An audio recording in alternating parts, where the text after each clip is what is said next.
Hello everyone welcome to cool plus I hope समस्ते भलो थिबे। आज आमे एही वीडियो माध्यम रे ईवीएस पेडागोजी रो 15टा एमसीक्यू प्रैक्टिस करिवा जोटा कि आपण मानकर आगामी असिस्टेंट टीचर जोटा कि हमर जूनियर टीचर रो रेगुलर पोस्ट एवं ता सहित ओटीईटी ओएसटीईटी सीटीईटी स्पेशल ओटीईटी सबू टीचिंग एग्जाम पाई बहुत हेल्पफुल हबो। सेथिपई आपण माने वीडियो को फास्ट रु लास्ट जाए देखंतु बिना स्किप करी देखंतु। मोर आशा आपण माने समस्त भलो भाबरे बुझी परिबे एवं जहां भी किसी डाउट रहबो मते आपण माने कमेंट रे जणाइबे एवं वीडियो को लाइक कर देबे। चैनल को नुआ थिले सब्सक्राइब करिकि ऑल नोटिफिकेशन ऊपर क्लिक करिवे जोदार कि मु जहां भी किसी नुआ वीडियो अपलोड करिवे आपण मानतर फास्ट नोटिफिकेशन पाई परिबे। एवं आपण मानको वीडियो केमति लागिला एवं आ को टॉपिक ऊपर जहां भी किसी नीड थिबो मते आपण माने कमेंट रे जणाइबे।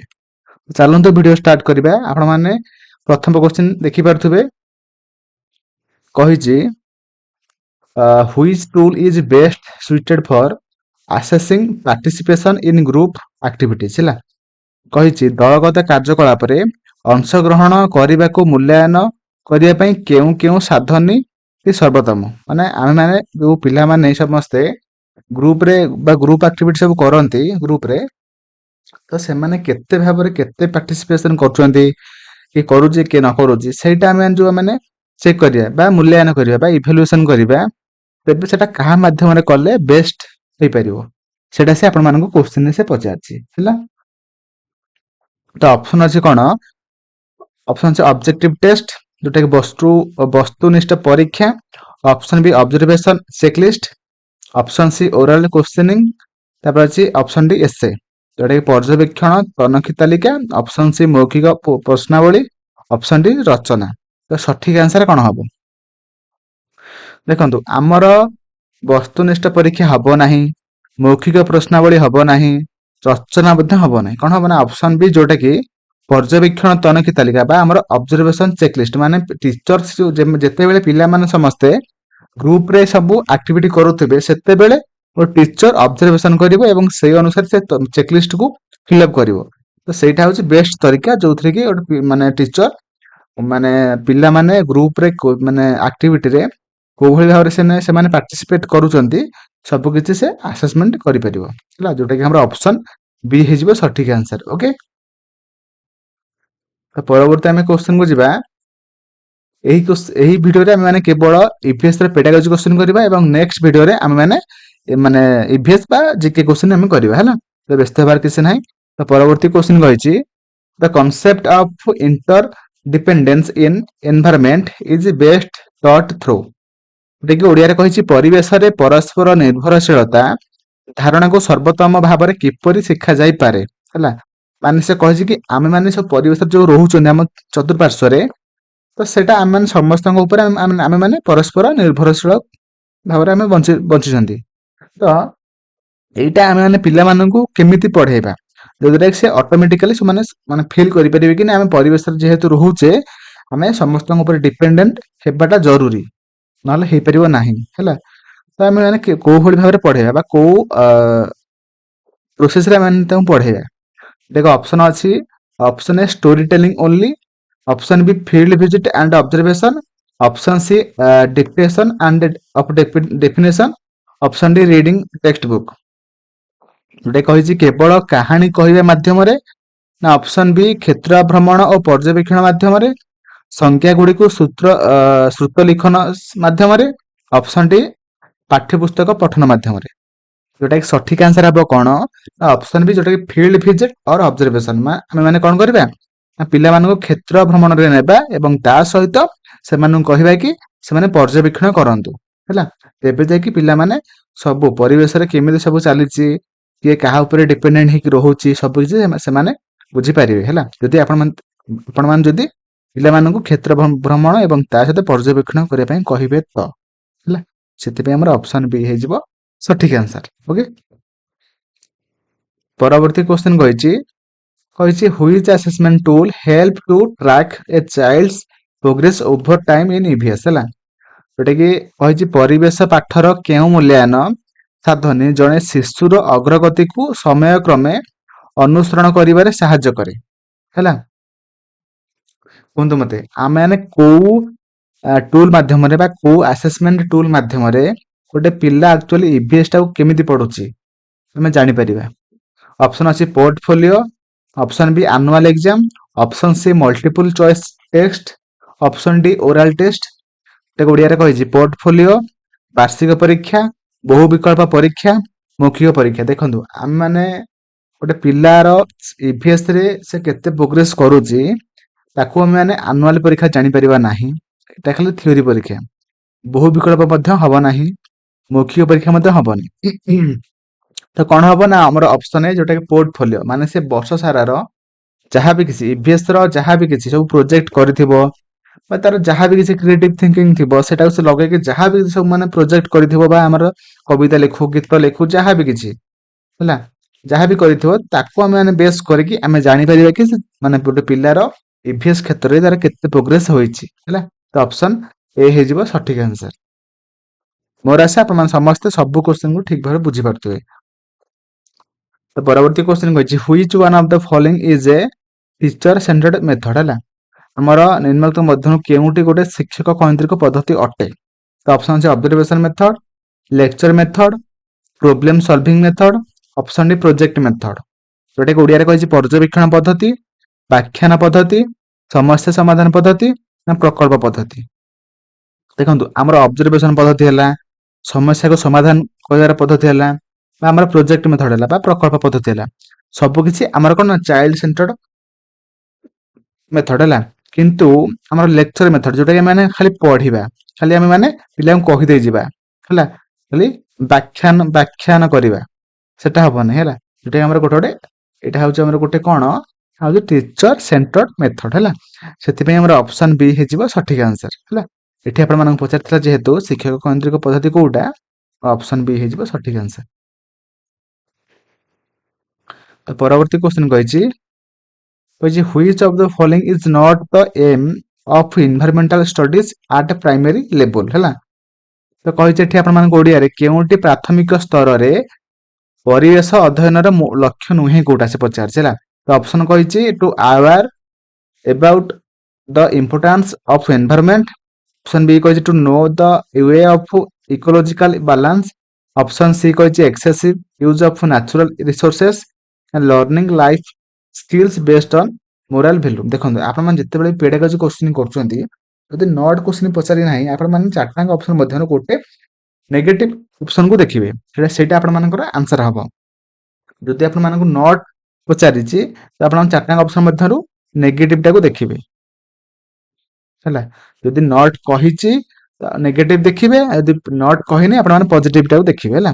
ତ ଏଠି ଓଡ଼ିଆରେ କହିଥିଲା ପରିବେଶର ଗୁରୁତ୍ୱ ପ୍ରତି ସଚେତନ ହେବା ନା ପରିବେଶ ସନ୍ତୁଳନର ଉପାୟ ଜାଣିବା, ପ୍ରାକୃତିକ ସମ୍ପଦର ବହୁଳ ବ୍ୟବହାର କରିବା ନା ମୂଲ୍ୟବୋଧ ଭିତ୍ତିକ ଜୀବନଶୈଳୀର କୌଶଳ ଜାଣିବା ଶିଖିବା। ଦେଖନ୍ତୁ ଆମର ଏଠି ନୁହେଁ ଯେହେତୁ ପଚାରିଛି, ଦେଖନ୍ତୁ option A, option B, option C ଯୋଉଟା ପଜିଟିଭ ଅଛି, ନଟ୍ ପଚାରିଥିଲା ବୋଲି ଆମର ଦେଖନ୍ତୁ ପ୍ରାକୃତିକ ସମ୍ବଳକୁ ଆମେ ମାନେ ବହୁଳ ବ୍ୟବହାର କଲେ ଯୋଉଟାକି ମାନେ ଅଧିକରୁ ଅଧିକ ଆମେ ବ୍ୟବହାର କରିବା, ଯୋଉଟାକି ଆମର ଗୋଟେ ପ୍ରାଥମିକ ସ୍ତରରେ ପରିବେଶ ଅଧ୍ୟୟନର ଲକ୍ଷ୍ୟ ହେଇପାରିବ ନାହିଁ। କାହିଁକି ନା ଆମେ ମାନେ କେମିତି ନିଜେ ୟୁଜ୍ କରିବା ଏବଂ ତା ମାନେ ଭବିଷ୍ୟତରେ ଯୋଉ ପିଢି ଆସିବେ ତାଙ୍କ ପାଇଁ ମଧ୍ୟ ଆମେ ମାନେ ସଞ୍ଚୟ କରି ରଖିବା ଦରକାର, ଯୋଉଟାକି ଆମର ପ୍ରାଥମିକ ସ୍ତରରେ ପରିବେଶ ଅଧ୍ୟୟନର ଲକ୍ଷ୍ୟ ଅଟେ। ତ ସେଥିପାଇଁ ଆମର ଅପସନ୍ ସି ହେଇଯିବ ସଠିକ ଆନ୍ସର। ଓକେ,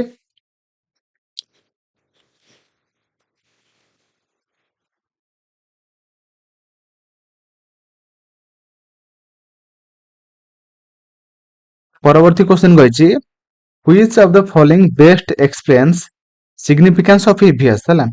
ତ ଓଡ଼ିଆରେ କହିଛି ନିମ୍ନଲିଖିତ ମଧ୍ୟରୁ କେଉଁଟି ପରିବେଶ ପାଠର ଗୁରୁତ୍ୱକୁ ସର୍ବୋତ୍ତମ ଭାବରେ ବ୍ୟାଖ୍ୟା କରେ ହେଲା। ଆମର ଚାରିଟାଙ୍କ ଅପସନ୍ ମଧ୍ୟରୁ କୋଉଟା ଯୋଉଟା କି ଆମର ପରିବେଶ ପାଠର ଗୁରୁତ୍ୱକୁ ସେ ସର୍ବୋତ୍ତମ ଭାବରେ ମାନେ ଡେସ୍କ୍ରାଇବ କରୁଥିବ ହେଲା। ତ ଫାର୍ଷ୍ଟ ଅପସନ୍ ଅଛି it teaches environmental fact, option B ଅଛି it promotes responsible citizenship and sustainable living, option C ଅଛି it focuses only on science, option D ଅଛି it avoids social issues। ଆମର ଓଡ଼ିଆରେ କହିଛି ଅପସନ୍ ଏ ଯୋଉଟା କହିଛି ଏହା ପରିବେଶ ସମ୍ବନ୍ଧୀୟ ତଥ୍ୟକୁ ଶିଖାଏ, ଅପସନ୍ ବି କହିଛି ଏହା ଦାୟିତ୍ୱପୂର୍ଣ୍ଣ ନାଗରିକତା ଏବଂ ସ୍ୱସ୍ଥାୟୀ ଜୀବନକୁ ପ୍ରୋତ୍ସାହିତ କରେ, ଅପସନ୍ ସି କହିଛି ଏହା କେବଳ ବିଜ୍ଞାନ ଉପରେ ଗୁରୁତ୍ୱ ଦେଇଥାଏ। ଅପସନ ଡି କହିଛି ଏହା ସାମାଜିକ ବିଷୟକୁ ଏଡାଇଯାଏ। ତ ସଠିକ ଆନ୍ସର କଣ ହବ? ମୋର ଚାରିଟାଙ୍କ ଅପସନ ମଧ୍ୟରୁ କୋଉଟା ଯୋଉଟା କି ଆମର ଇଭିଏସ ର କଣ ଗୁରୁତ୍ୱକୁ ଅଧିକରୁ ଅଧିକ ସେ ଡେସ୍କ୍ରାଇବ କରୁଛି? ଦେଖନ୍ତୁ ଆମର କଣ ହବ ନା ଆମର ଅପସନ ବି ଯୋଉଟା କି ଇଟ ପ୍ରମୋଟ୍ସ ରେସ୍ପନ୍ସିବୁଲ ସିଟିଜେନସିପ ଆଣ୍ଡ ସଷ୍ଟେନେବୁଲ ଲିଭିଂ, ଯୋଉଟା କି ଆମର ଏହା ଦାୟିତ୍ୱପୂର୍ଣ୍ଣ ନାଗରିକତା ଏବଂ ସ୍ଥାୟୀ ଜୀବନକୁ ପ୍ରୋତ୍ସାହିତ କରୁଛି ହେଲା। ମାନେ ଆମେ ମାନେ କେମିତି ପରିବେଶରେ ରହିବା, ଆମର ରେସ୍ପନ୍ସିବୁଲ ଆମର କଣ ହେଲା, ଆମର ଦାୟିତ୍ୱ କଣ, ଆମେ ମାନେ ସବୁ ପ୍ରାକୃତିକ ସମ୍ପଦକୁ ଆମେ ମାନେ ୟୁଜ କରିବା ଏବଂ ତା ସହିତ ଆମେ କିପରି ସେଟାକୁ ସଞ୍ଚୟ କରିବା, ସବୁ କିଛି ଆମର ଜାଣିବା ଦରକାର। ଯୋଉଟା କି ଆମର ଅପସନ ବି ଯୋଉଟା କି ସିଗ୍ନିଫିକାନ୍ସ ଅଫ ଇଭିଏସ୍ କୁ ଭଲ ଭାବରେ ସେ ଡେସ୍କ୍ରାଇବ କରୁଛି ହେଲା। ତ ପରବର୍ତ୍ତୀ କ୍ୱେଶ୍ଚନ କହିଛି a teacher organizes clean campus drive involving all students of class V this fact which approach of EVS ହେଲା। କହିଛି ଜଣେ ଶିକ୍ଷକ ପଞ୍ଚମ ଶ୍ରେଣୀର ସମସ୍ତ ଶିକ୍ଷାର୍ଥୀମାନଙ୍କୁ ନେଇ ଏକ ସ୍ୱଚ୍ଛ କ୍ୟାମ୍ପସ ଅଭିଯାନ ଆୟୋଜନ କରିଛନ୍ତି ହେଲା। ଏହା ପରିବେଶ ପାଠର କେଉଁ ପଦ୍ଧତିକୁ ପ୍ରତିବିମ୍ବିତ କରେ ହେଲା। ତ ଅପସନ ଅଛି theme based, option B activity based, option C text based, option D project based. କୁହନ୍ତୁ କୋଉଟା ହବ ସଠିକ ଆନ୍ସର? ଦେଖନ୍ତୁ ଯେହେତୁ ସେମାନେ ସେ ଟିଚର କଣ କରୁଛନ୍ତି ନା ପିଲାଟାକୁ ପୁରା କାମ କରେଇକି ଶିଖଉଛନ୍ତି ନା, ଏଇଟା ଆମର କରିବା ଦରକାର। ଆମେ ଆମ ପରିବେଶକୁ ସଫା ରଖିବା ଦରକାର।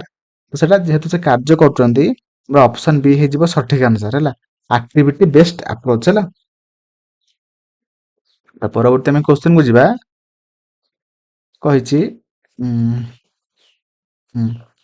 କହିଛି ଆମର which one is correct step of scientific method. ଆମର ହେଲା ଏଠି ସେ ଆପଣମାନଙ୍କୁ ସବୁ ଅପସନ ଦେଇଛି, ଏଇଟା କୋଉଟା ପରେ ଆମେ କୋଉଟା କରିବା, ସାଇଣ୍ଟିଫିକ ମେଥଡ ଅନୁସାରେ ଆମେ କୋଉଟା ପରେ କୋଉଟା କରିବା ଦରକାର ହେଲା। ତ ଫାଷ୍ଟ କହିଛି ମାନେ collection of data related to problem, ସମସ୍ତ ସମ୍ପର୍କିତ ତଥ୍ୟ ସଂଗ୍ରହ କରିବା। ତାପରେ କହିଛି description of the problem in simple language. ତାପରେ ଅପସନ ସି ଓଡ଼ିଆରେ କହିଛି ସମସ୍ୟାକୁ ସରଳ ଭାଷାରେ ପ୍ରକାଶ କରିବା। ତାପରେ କହିଛି ଆନାଲିସିସ୍ ଅଫ କଲେକ୍ଟେଡ ଡାଟା, ସଂଗୃହୀତ ତଥ୍ୟର ବିଶ୍ଳେଷଣ କରିବା। ଅପସନ ଡି କହିଛି ଡ୍ରଇଂ ଦ କନକ୍ଲୁଜନ, ସିଦ୍ଧାନ୍ତରେ ଉପନୀତ ହେବା। ଦେଖନ୍ତୁ ଆମେ ମାନେ ସାଇଣ୍ଟିଫିକ ମେଥଡରେ ଆମେ ଫାଷ୍ଟ କଣ କରିବା ନା ଆମେ ମାନେ description of problem in scientific language, simple language, ମାନେ ଆମେ ସମସ୍ୟାଟାକୁ ସରଳ ଭାଷାରେ ପ୍ରକାଶ କରିବା। ତାପରେ ଆମେ ମାନେ କଣ କରିବା, ତାପରେ କରିବା ଆମେ ମାନେ ସମସ୍ୟା ସମ୍ପର୍କିତ ସମସ୍ତ ତଥ୍ୟକୁ ଆମେ ମାନେ ସଂଗ୍ରହ କରିବା ହେଲା। ତାପରେ ସଂଗୃହୀତ ତଥ୍ୟର ବିଶ୍ଳେଷଣ କରିବା ଏବଂ ତାପରେ ସିଦ୍ଧାନ୍ତରେ ଉପନୀତ ହେବା। ଫାଷ୍ଟ ଡବଲ ଆଇ, ତାପରେ ଆଇ, ତାପରେ ଟ୍ରିପୁଲ ଆଇ, ତାପରେ ଆଇଭି, ଯୋଉଟା ଆମର ଅପସନ ବି ହେଇଯିବ ସଠିକ ଆନ୍ସର ହେଲା। ମୋର ଆଶା ଆପଣମାନେ ସମସ୍ତେ ସବୁ କ୍ୱେଶ୍ଚନକୁ ଠିକ ଭାବରେ ବୁଝିପାରୁଥିବେ। ଯଦି ବୁଝିପାରୁଛନ୍ତି ମତେ ଟିକେ ଆପଣମାନେ କମେଣ୍ଟରେ ଜଣେଇବେ। ଦେଖନ୍ତୁ ପରବର୍ତ୍ତୀ କ୍ୱେଶ୍ଚନ କହିଛି which of the following shows the development of understanding activity of learner ହେଲା। ତ ଓଡ଼ିଆରେ କହିଛି ନିମ୍ନୋକ୍ତ ମଧ୍ୟରୁ କେଉଁଟି ଶିକ୍ଷାର୍ଥୀର ବୋଧ ଶକ୍ତିର ବିକାଶକୁ ସୂଚିତ କରୁଛି ହେଲା। ମାନେ ଦେଖନ୍ତୁ ଆମର ଜ୍ଞାନ ଗୋଟେ ଅଛି ମାନେ ନଲେଜ ଗୋଟେ ଅଛି, ଆଉ ଗୋଟେ ଅଛି ଅଣ୍ଡରଷ୍ଟାଣ୍ଡିଂ। ତ ଏଠି ଦେଖନ୍ତୁ ଅପସନ କହିଛି says about common rules of health, ସ୍ୱାସ୍ଥ୍ୟର ସାଧାରଣ ନିୟମ କହିବା। ଏଇ କହିବାଟା ଆମର ନଲେଜ ଉପରକୁ ପଳଉଛି ହେଲା। କହିବାଟା ଆମର ନଲେଜ ଉପରକୁ ପଳଉଛି, ମାନେ ସେ ମନେ ରଖିଛି ବୋଲି କହିପାରୁଛି। ତାପରେ says the name of planets, ଏଟା ମଧ୍ୟ କହୁଛି ମାନେ ସେ ନଲେଜ ଉପରକୁ ପଳଉଛି, ମାନେ ସେ ମନେ ରଖିଛି ହେଲା। ତାପରେ କହିଛି explain about the graphical representation. ଦେଖନ୍ତୁ ଏଇଟା ଆମର ଦେଖନ୍ତୁ ଗ୍ରାଫ ଅର ଲେଖଚିତ୍ରର ବ୍ୟାଖ୍ୟା କରିବା, ମାନେ ସେ ବୁଝିଛି ବୋଲି ସେ କଣ ନା ସେ ହଉଛି ମାନେ ବ୍ୟାଖ୍ୟା କରିପାରୁଛି ହେଲା। ମାନେ ସେ ଏକ୍ସପ୍ଲେନ କରୁଛି, ଗୋଟେ ଗ୍ରାଫିକାଲ ରିପ୍ରେଜେଣ୍ଟେସନ କୁ ମାନେ କହିବାଟା ହବନି, ସେ ଠିକରେ ବୁଝିଛି ବୋଲି ସେ ବ୍ୟାଖ୍ୟା କରିପାରୁଛି, ଯୋଉଟା କି ଏଇଟା ଆମର ଅଣ୍ଡରଷ୍ଟାଣ୍ଡିଂ ଉପରକୁ ଯିବ ହେଲା। ଆମର ଗତିର ସଂଜ୍ଞା ମାନେ ଷ୍ଟେଟ୍ ଅଫ ଡେଫିନେସନ ଆମର ନଲେଜ ଉପରକୁ ଯାଉଛି, ନଲେଜ ରେ ଯିବ। କିନ୍ତୁ ଯେହେତୁ ଏଠି ଆପଣମାନଙ୍କୁ ଅଣ୍ଡରଷ୍ଟାଣ୍ଡିଂ ପଚାରିଥିଲା ତ ଆମର ଅପସନ ସି ହେଇଯିବ ସଠିକ ଆନ୍ସର ହେଲା। ତ ପରବର୍ତ୍ତୀ ଆମେ କ୍ୱେଶ୍ଚନ କୁ ଯିବା।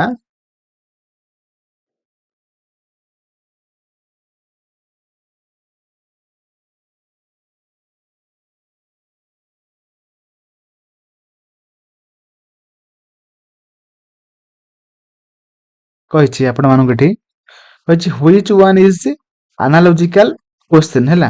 ଚାରିଟାଙ୍କ ଅପସନ ମଧ୍ୟରୁ କୋଉଟା ଆମର ଗୋଟେ ଆନାଲୋଜିକାଲ କ୍ୱେଶ୍ଚିନ୍ ହେଲା। ଫାଷ୍ଟ କହିଛି କେଉଁଟି ଅଲଗା ଗୋଲ ବୁଲାଅ। ଅଲଗାଟା ଗୋଲ ବୁଲାଅ ଏଇଟା କଣ ନା ଆମର ହଉଛି ମଲ୍ଟିପୁଲ ଚଏସ୍ ହେଲା। ଯୋଉଟା ଆମେ ମାନେ ଗୋଟେ ଚୁଜ କରିବା। ତାପରେ କହିଛି ଏକ ପଦରେ ପ୍ରକାଶ କର। ଯାହାର ଜୀବନ ଥାଏ ତାହା କଣ? ଏଟା ହଉଛି ଗୋଟେ କମ୍ପ୍ଲିସନ ଟାଇପ କ୍ୱେଶ୍ଚିନ୍ ବା ଆମର ହେଇପାରିବ କଣ ନା ଦୃଷ୍ଟାନ୍ତମୂଳକ କ୍ୱେଶ୍ଚିନ୍ ଏଟା ମଧ୍ୟ ହେଇପାରିବ। ତାପରେ କହିଛି ଫୁଲର ବିଭିନ୍ନ ଅଂଶକୁ କ୍ରମରେ ସଜାଅ ମାନେ ଏଟା ରିଆରେଞ୍ଜମେଣ୍ଟ ହେଲା। ମାନେ ଆରେଞ୍ଜମେଣ୍ଟ ଆମେ କରିବା କାହା ପରେ କୋଉଟା ରହିବ। କିନ୍ତୁ ଦେଖନ୍ତୁ ଆମର ଏଇଟା ଥିବ କଣ ନା ଆନାଲୋଜିକାଲ କ୍ୱେଶ୍ଚିନ୍। ସୁନାଟା ଯେମିତି ଧାତୁ ସହିତ ସମ୍ପର୍କିତ, ଅଙ୍ଗାରଟା କାହା ସହିତ ହେଲା। ଓକେ, ତ ସୁନାଟା ଯେହେତୁ ଧାତୁଟା, ଅଙ୍ଗାରଟା କଣ ମତେ ଆପଣମାନେ କମେଣ୍ଟରେ ଜଣେଇବେ। ଓକେ, ତ ଏତିକି ଥିଲା ଆଜିର ଇଭିଏସ୍ କ୍ୱେଶ୍ଚିନ୍। ମୋର ଆଶା ଆପଣମାନେ ସମସ୍ତେ ସବୁ କ୍ୱେଶ୍ଚିନ୍କୁ ଠିକ ଭାବରେ ବୁଝିପାରିଥିବେ। ଟିକେ କମେଣ୍ଟରେ ଜଣେଇବେ କି ଆପଣମାନେ ବୁଝିପାରିଲେ କି ନାହିଁ। ଓକେ।